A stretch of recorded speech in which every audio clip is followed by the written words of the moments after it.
ಐಸಿಯುಗೆ shift ಆಗಿದ್ದಾರೆ ಸಂಸದ ಪ್ರತಾಪ್ ಸಾರಂಗಿ ಅನ್ನೋ ಮಾಹಿತಿ ಇದೆ.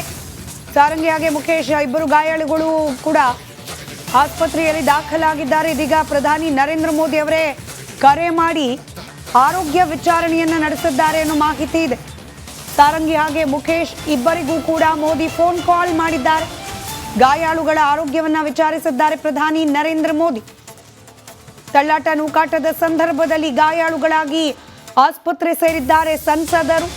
ಇಬ್ಬರಿಗೂ ಕೂಡ ದೂರವಾಣಿ ಕರೆ ಮಾಡಿ ಆರೋಗ್ಯವನ್ನ ವಿಚಾರಿಸಿದ್ದಾರೆ ಖುದ್ದು ಪ್ರಧಾನಿ ನರೇಂದ್ರ ಮೋದಿ. ಇಬ್ಬರ ಪೈಕಿ ಪ್ರತಾಪ್ ಸಾರಂಗಿ ಇದೀಗ ಐಸಿಯುಗೆ ಅಡ್ಮಿಟ್ ಆಗಿದ್ದಾರೆ ಅನ್ನೋ ಮಾಹಿತಿ ಇದೆ.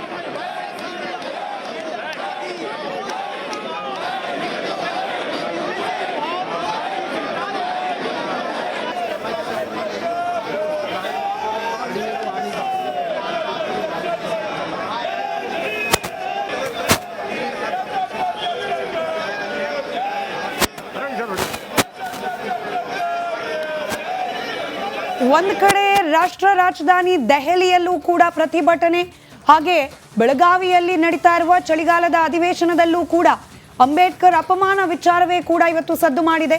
ಹೀಗಾಗಿ ಇದೆಲ್ಲದರ ಡೀಟೇಲ್ಸ್ ನೊಂದಿಗೆ ನನ್ನ ಮೂವರು ಕಲೀಗ್ಸ್ ಏಕಕಾಲದಲ್ಲಿ ನೇರ ಸಂಪರ್ಕದಲ್ಲಿರ್ತಾರೆ. ದೆಹಲಿಯಿಂದ ನನ್ನ ಕಲೀಗ್ ನಟೇಶ್, ಹಾಗೆ ಬೆಳಗಾವಿಯಿಂದ ಬಸವರಾಜ್, ರಿಪಬ್ಲಿಕ್ ನ್ಯೂಸ್ ರೂಮ್ನಿಂದ ರಂಜಿತ್ ನೇರ ಸಂಪರ್ಕದಲ್ಲಿದ್ದಾರೆ. ಮೊದಲನೇದಾಗಿ ನಾನು ನಟೇಶ್, ದೆಹಲಿಯಲ್ಲಿ ಅದರಲ್ಲೂ ಇವತ್ತು ಸಂಸತ್ ಕಲಾಪದ ಸಂದರ್ಭದಲ್ಲಿ ಹೊರಗಡೆ ಭಾರಿ ಹೈ ಡ್ರಾಮಾ, ಪ್ರತಿಭಟನೆ, ತಳ್ಳಾಟ, ನೂಕಾಟ, ಆಸ್ಪತ್ರೆಗೆ ದಾಖಲಾಗುವ ಹಂತಕ್ಕೆ ಗಾಯಾಳುಗಳು, ಸದ್ಯಕ್ಕೇನೆಲ್ಲ ನಡೀತಾ ಇದೆ, ಯಾವ ರೀತಿಯ ರಾಜಕೀಯ ಹೈಡ್ರಾಮಾಕ್ಕೆ ಕಾರಣವಾಗಿದೆ ಅಂಬೇಡ್ಕರ್ ಅಪಮಾನ ಅನ್ನೋ ವಿಚಾರ?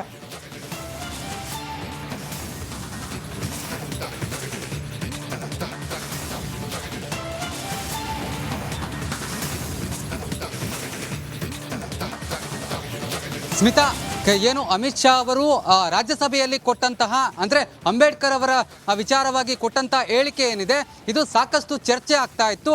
ಇಂದು ಕಾಂಗ್ರೆಸ್ ಅಂದರೆ ಇಂಡಿಯಾ ಮೈತ್ರಿಕೂಟ ಏನಿದೆ, ವಿಪಕ್ಷಗಳು ಸಂಪೂರ್ಣವಾಗಿ ಇಂದು ಪ್ರತಿಭಟನೆಗೆ ಮುಂದಾಗಿರುವಂಥದ್ದು. ಪ್ರತಿಭಟನೆ ಏನಿದೆ ಇದು ತೀವ್ರ ಸ್ವರೂಪವನ್ನು ಪಡೆದಂತಹ ಸಂದರ್ಭದಲ್ಲಿ ಬಹಳ ಅತಿರೇಕಕ್ಕೆ ಹೋಗಿದೆ ಅಂತಲೇ ಹೇಳ್ಬೋದು. ಯಾಕಂದರೆ BJPಯ ಇಬ್ಬರು ಸಂಸದರು ಈಗಾಗಲೇ ಆಸ್ಪತ್ರೆಗೆ ದಾಖಲಾಗಿರುವಂಥದ್ದು. ಪ್ರಮುಖವಾಗಿ ರಾಹುಲ್ ಗಾಂಧಿ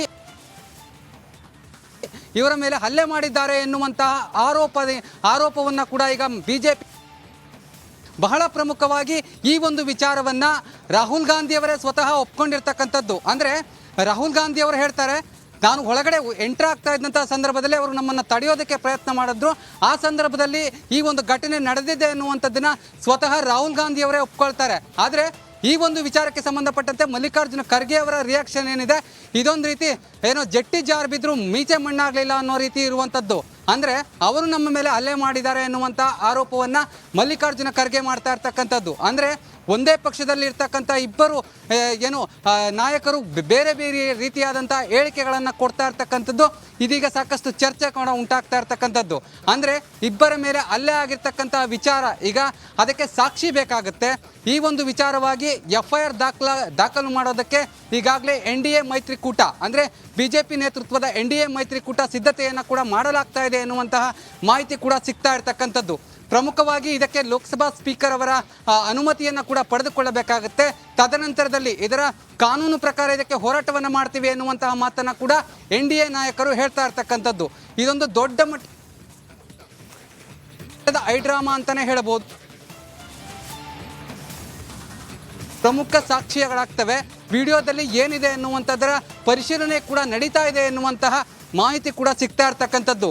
ಬಹಳ ಪ್ರಮುಖವಾಗಿ ರಾಹುಲ್ ಗಾಂಧಿ ಅವರು ಅವರನ್ನ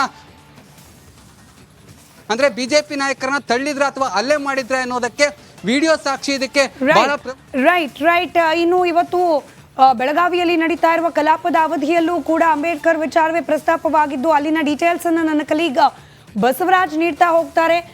ಕಲಾಪವನ್ನೇ ಮುಂದೂಡುವಷ್ಟರ ಮಟ್ಟಿಗೆ ಗದ್ದಲ ಏರ್ಪಡ್ತು, ಎಸ್ಪೆಷಲಿ ಪರಿಷತ್ನಲ್ಲಿ. ಬಸವರಾಜ್,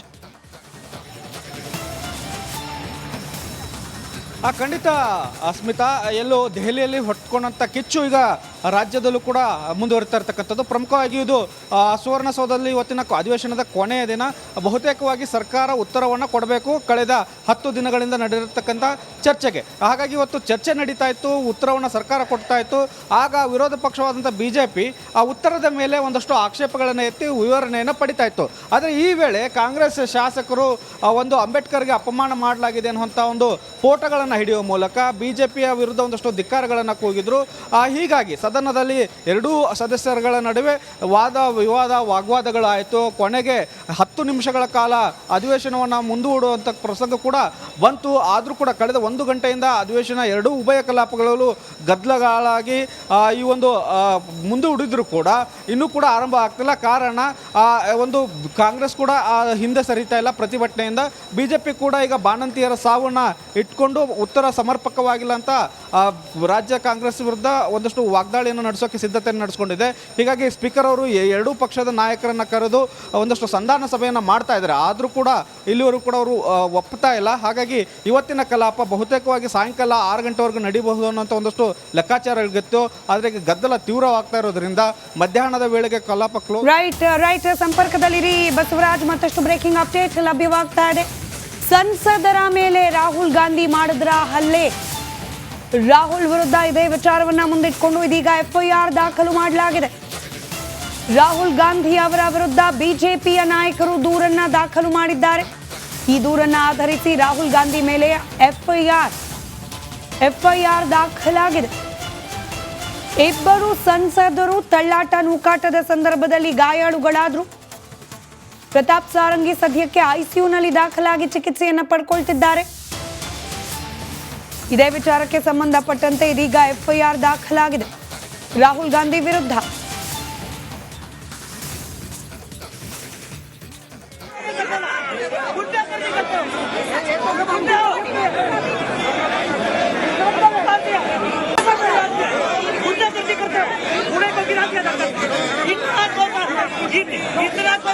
ಮತ್ತಷ್ಟು ಡೀಟೇಲ್ಸ್ ನನ್ನ ಕಲೀಗ ರಂಜಿತ್ ನೀಡ್ತಾ ಹೋಗ್ತಾರೆ. ರಂಜಿತ್, ಸಂಸತ್ ಕಲಾಪದ ಸಂದರ್ಭದಲ್ಲಿ ಬಹಳಷ್ಟು ವಿಚಾರಗಳಿಗೆ ಹೈಡ್ರಾಮಾ ಆಗಿದ್ದನ್ನ ಗಮನಿಸಿದ್ದೀವಿ. ಆದರೆ ಸಂವಿಧಾನದ ಆಶಯಗಳನ್ನು ಭಾರತಕ್ಕೆ ಕೊಟ್ಟ ಅಂಬೇಡ್ಕರ್ ಅವರ ಕುರಿತಾಗಿ ಹೋರಾಟ, ಆ ಹೋರಾಟದ ಸಂದರ್ಭದಲ್ಲಿ ICUಗೆ ದಾಖಲಾಗೋ ಮಟ್ಟಿಗೆ ಗಾಯ. ಇದೀಗ FIR ಕೂಡ ರಾಹುಲ್ ಗಾಂಧಿ ಅವರ ವಿರುದ್ಧ. ಡೀಟೇಲ್ಸ್ ಕೊಡ್ತಾ ಹೋಗೋದಾದ್ರೆ ಖಂಡಿತ ಸ್ಮಿತಾ, ನೋಡಿ, ಸಂಸತ್ನಲ್ಲಿ ಸಂವಿಧಾನದ ಮೇಲಿನ ಚರ್ಚೆ ವಿಚಾರದಲ್ಲಿ ಕೇಂದ್ರ ಸಚಿವರಾಗಿರುವ ಅಮಿತ್ ಶಾ ಅವರು ಅಂಬೇಡ್ಕರ್ ವಿಚಾರವನ್ನು ಪ್ರಸ್ತಾಪ ಮಾಡ್ತಾರೆ. ನೋಡಿ, ಅಂಬೇಡ್ಕರ್ ಜಪ ಮಾಡೋದು ಇತ್ತೀಚೆಗೆ ಫ್ಯಾಷನ್ ಆಗಿ ಹೋಗಿದೆ. ನೀವು ದೇವರ ಜಪ ಮಾಡಿ ನಿಮಗೆ ಸ್ವರ್ಗದಲ್ಲಿ ಸ್ಥಾನ ಸಿಗುತ್ತೆ ಅನ್ನೋ ಮಾತನ್ನ ಅಮಿತ್ ಶಾ ಅವರು ಹೇಳಿರೋ ವಿಚಾರ ಇದು ದೊಡ್ಡ ಮಟ್ಟದಲ್ಲಿ ಈಗ ಸಂಚಲನಕ್ಕೆ ಕಾರಣ ಆಗಿದೆ. ನೋಡಿ, ವಿಪಕ್ಷ ಇಂಡಿ ಒಕ್ಕೂಟ ಇದೆಯಲ್ಲ, ಬಹಳ ಸ್ಪಷ್ಟವಾಗಿ ಹೇಳಿದೆ, ಇದು ಅಂಬೇಡ್ಕರ್ಗೆ ಮಾಡಿರುವಂಥ ಅಪಮಾನ.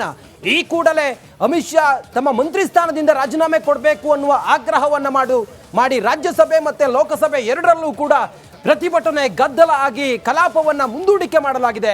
ಮತ್ತೊಂದು ಕಡೆಯಲ್ಲಿ ಸಂಸದರ ಭವನದ ಮೇಲೇರಿ ಪ್ರತಿಭಟನೆಯನ್ನು ಮಾಡ್ತಿರುವಂಥ ಸಂದರ್ಭದಲ್ಲಿ ರಾಹುಲ್ ಗಾಂಧಿ ಅವರು